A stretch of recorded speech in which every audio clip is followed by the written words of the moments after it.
viewers? Patrick from Ball vs. Only back in the TV in this episode number 2 of Thanksgiving week on Ball verses of the day. And today's verse comes out of Song 9 verse 1. It says, I will give thanks to you, Lord, with all my heart. I will tell of all your wonderful deeds.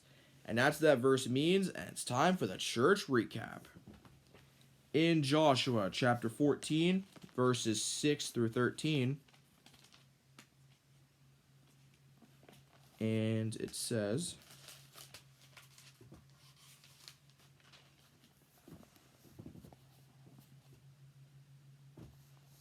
Now the people of Judah approached Joshua at Gilgal, and Caleb, son of Jephunneh, the Kenizzite, said to him, You know what the Lord said to Moses, the man of God, at Kadesh Barnea, about you and me.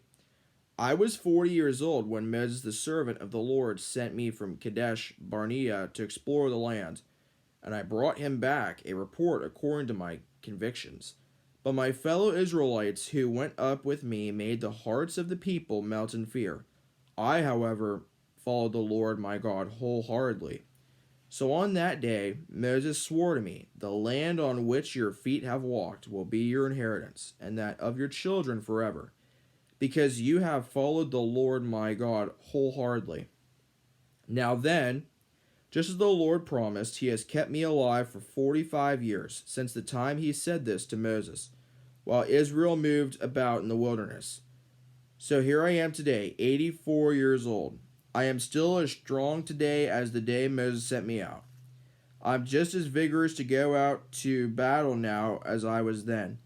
Now give me this hill country that the Lord promised me that day. You yourself heard then that the Anakites were there, and their cities were large and fortified. But the Lord helping me, I will drive them out, just as he said.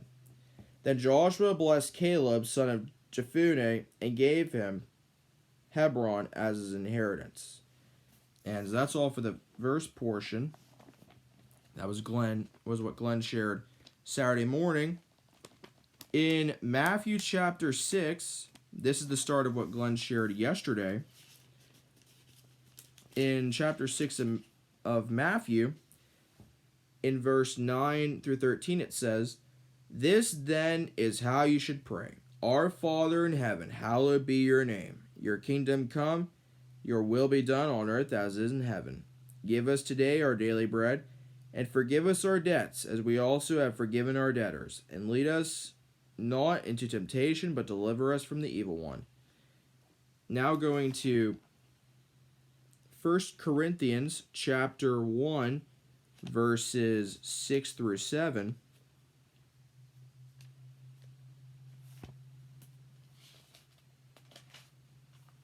It says, God thus confirming our testimony about Christ among you. Therefore, do not lack any spiritual gift as you eagerly wait for our Lord Jesus Christ to be revealed. And finally, in Galatians chapter 5, verses 22, 23, and 25, and it says, But the fruit of the Spirit is love, joy, peace, forbearance, kindness, goodness, faithfulness, gentleness, and self-control. And in verse 25 it says, Since we live by the Spirit, let us keep in step with the Spirit. And that is all for the verse portion of Glenn's sermon from yesterday. And the verse to leave you with today is in 1 Peter 4 verse 10, and it says, Each of you should use whatever gift you have received to serve others, as faithful stewards of God's grace in its various forms. And that's going to do for the video. Thanks for watching, and until next time again, viewers, in every way, God's way is always the best way.